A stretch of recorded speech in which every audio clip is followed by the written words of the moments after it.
আসসালামু আলাইকুম রহমতুল্লাহি ওয়া বারাকাতুহু। যদি আমাকে প্রশ্ন করা হয় আরবি ভাষার আসল মূল স্তম্ভ কোনটি, তাহলে আমি নিঃসন্দেহে বলবো ইআরাব। কারণ একই শব্দের অর্থ পরিবর্তন হয় ইআরাবের কারণে। কুরআন ও হাদিসের সঠিক অর্থ নির্ভর করে ইআরাবের উপরে।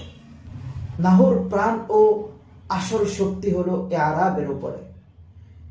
বাক্যে ইআরাব ছাড়া কোনটি মাফউল, কোনটি ফাইল, কোনটি জরফুল জামান, কোনটি জরফুল মাকান, কোনটি মাফউল লিআজলিহি, কোনটি মুতাআল্লিক চেনা যায় না। এই জন্যই আরবি ভাষার আসল মূল স্তম্ভ হলো ইআরাব। আজকে আমরা সেই ইআরাবের পরিচয় প্রকার সম্পর্কে আলোচনা করব। তো প্রথমত জানবো ইআরাবের পরিচয় কি।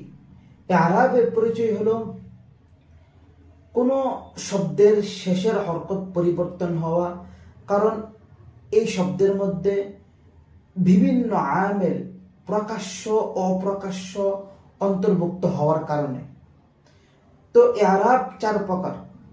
1 নম্বর রফউন, 2 নম্বর নাসবুন, 3 নম্বর জাররুন, 4 নম্বর জাজমুন।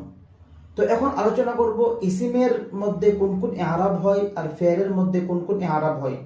ইসিমের মধ্যে ইআরাব হয় রফা, নসব, জাররুন, কিন্তু জজম হয় না।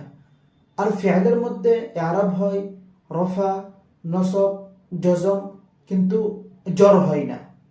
আশা করি বুঝতে পেরেছেন।